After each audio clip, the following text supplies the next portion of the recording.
Question है find the chord of curvature through the pole for the curve R के power N is equal to A के power N cos N theta. ठीक है, हमारे question है। इसका solution आप लोग देखिए। इक्वेशन क्या है कर्व का, लिखेंगे the equation of the curve.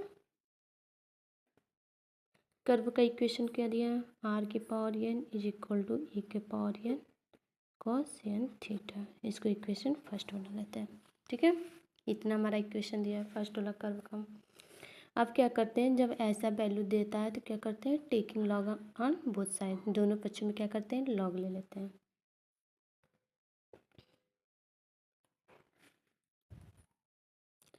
Taking log on both side V है। ठीक है, लॉग लेने पे क्या हो जाएगा, यहाँ पे दिखाई नहीं दे रहा, देखिए लॉग लेंगे तो क्या हो जाएगा, एन आगे आ जाता है, लॉग आर हो जाएगा, फिर इज इक्वल टू क्या हो जाएगा, लॉग लेंगे तो यहाँ पे मल्टीप्लाई है ए के power n into cos N theta. ठीक है, तो कॉस एन थीटा का जब लॉग लेंगे तो ये क्या हो जाएगा, एन लॉग ए हो जाएगा। आप मल्टीप्लाई रहता है तो बीच में क्या आता है, लॉग लेते हैं तो प्लस आ जाता है, तो क्या हो जाएगा, लॉग कॉस एन थीटा। ठीक है, लॉग कॉस एन थीटा हो जाएगा। अब डिफ्रेंशिएट करेंगे विथ रिस्पेक्ट टू थीटा, लिखेंगे differentiate with respect to theta v है। ठीक है, डिफ्रेंशिएट करेंगे तो हमें क्या मिलेगा, तो यहाँ पे देखिए डिफ्रेंशिएट करेंगे जब थीटा के सापेक्ष यहाँ पे डिफ्रेंशिएट करेंगे एन लॉग आर का, तो क्या हो जाएगा, एन तो रहेगा ही, लॉग आर का डिफ्रेंशिएशन क्या हो जाएगा, 1/r इंटू थीटा के सापेक्ष कर रहे हैं तो क्या होगा, D r by D theta हो जाएगा। ठीक है, इज इक्वल टू, अब यहाँ पे देखिए डिफ्रेंशिएट करेंगे तो लॉग ए का क्या होता है डिफ्रेंशिएशन, लॉग ए का वैल्यू 0 होता है। ठीक है, और यहाँ पे देखिए डिफ्रेंशिएशन क्या हो जाएगा, लॉग का क्या हो जाएगा, लॉग कॉस थीटा का 1/cos एन थीटा और इंटू कॉस थीटा का क्या होता है differentiation minus sine N theta into N theta का एन बाहर निकल जाता है। ठीक है, यानी कि N by R by D theta is equal to minus sine बटे cos is equal to tan N theta और एन बाहर निकला है। ठीक है, तो माइनस एन टेन थीटा आ गया। ओ आर अथवा क्या लिख सकते हैं, 1/r d r by D theta is equal to minus ten N theta. N से एन यहाँ पे क्या हो गया, कैंसिल हो गया, टेन थीटा बच गया। अब हम 1/r d r by theta को क्या लिख सकते हैं, कॉट थीटा हमारा फार्मूला होता है। ठीक है, 1/r d r by D theta is equal to क्या होता है, कॉट फाई। ठीक है, इसकी वैल्यू हमारा क्या होती है, पूरा कॉट फाई, यहाँ पे अभी बता रहे हैं हम। यहाँ पे टेन एन थीटा को कॉट के पदों में लिखने के लिए क्या लिख सकते हैं, तो हो जाएगा cot pi by 2 plus n theta, चूँकि यहाँ पे क्या हो जाएगा, फाई का मान हमारा क्या हो जाएगा, pi by 2 plus n theta. यहाँ पे लिख देंगे since 1/r d r by D theta is equal to क्या है, कॉट फाई। ठीक है,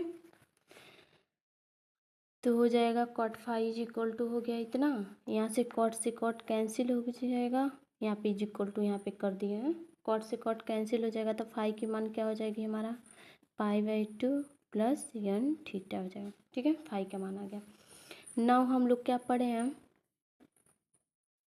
अब देखिए P is equal to r sine phi होता है, ये फार्मूला है P is equal to sine phi. ठीक है, पोलर फॉर्म को सॉल्यूशन करने के लिए P is equal to r sine phi एक फार्मूला आता है।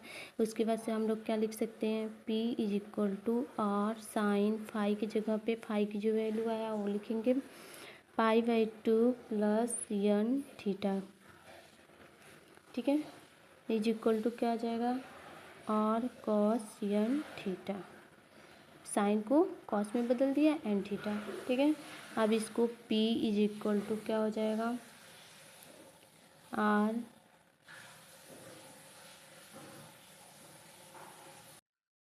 यहाँ आप देखिए आर साइन एन, साइन यहाँ पे कॉस एन थीटा आ गया इसकी वैल्यू, तो कॉस एन थीटा को हम लोग क्या लिख सकते हैं, इंटू आर की पावर एन अपान ए की power N.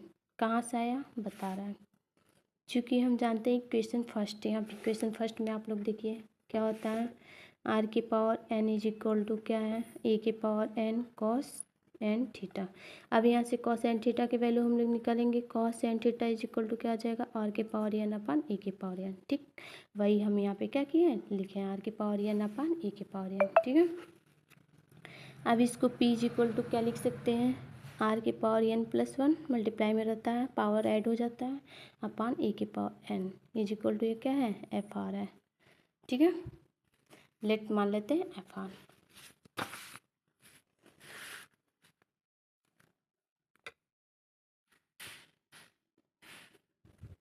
F dash r निकालेंगे तो क्या हो जाएगा, उसका एफ आर को क्या करेंगे, डिफ्रेंशिएट करेंगे तो क्या हो जाएगा, एन प्लस वन आर की पावर एन अपान ए की पावर एन।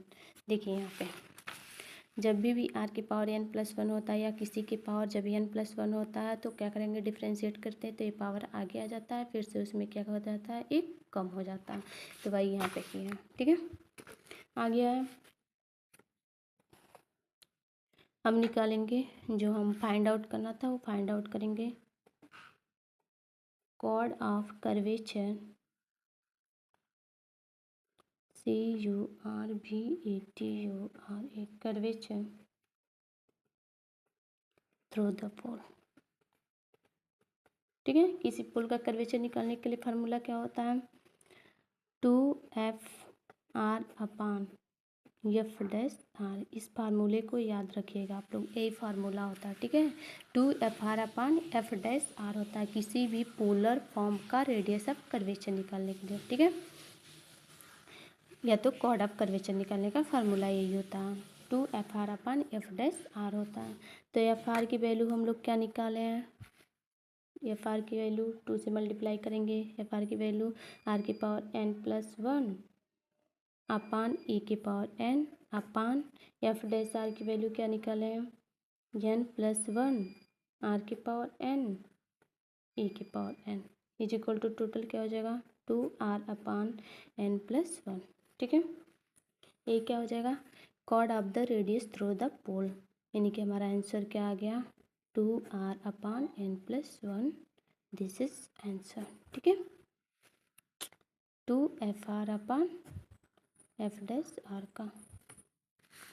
कभी भी हम लोग क्या करते हैं, जब पोलर फॉर्म का कॉर्ड ऑफ कर्वेचर निकालना रहता है, वैसे पोलर फॉर्म ना हो, रेडियस ऑफ कर्वेचर निकालना हो तो डायरेक्ट डिफ्रेंशिएट करके उसको फार्मूले में रख देते हैं, निकल जाता। लेकिन जब भी पोलर फॉर्म का निकालना रहता है तो ऐसे ही निकालते हैं। ठीक है, फार्मूला होता है 2FR upon F dash are, उस फार्मूले में रख देते हैं। यहाँ पे जो था P is equal to r sine phi, इससे कोई डाउट नहीं होना चाहिए आप लोग को। यहाँ पे P is equal to r sine phi है, एक पेडल फॉर्म है। ठीक है, किसी भी रेडियस ऑफ कर्वेचर निकालने का एक पेडल फॉर्म है, हम लोग फार्मूला इसका पढ़ चुके हैं। P is equal to r sine phi होता है, इसमें फाई की वैल्यू जो भी हम निकाले रहते हैं यहाँ पे पुट करते हैं, तो फाई की वैल्यू जो है पुट किए हम लोग, तो आर कॉस एन थीटा आ गया यहाँ से। अब कॉस एन थीटा की वैल्यू पुट करने के लिए हम क्या करते हैं, इक्वेशन फर्स्ट का, ठीक है, हेल्प लेते हैं। उसके बाद इक्वेशन फर्स्ट की सहायता से हम लोग क्या करते हैं, यहाँ पे कॉस एन थीटा का मान निकालें, आर के पावर एन अपान ए के पावर एन। अब वैल्यू रखे हैं, वैल्यू रख करके डायरेक्ट फार्मूला लगा दिया, उसके बाद मेरा आंसर आ गया। ठीक है।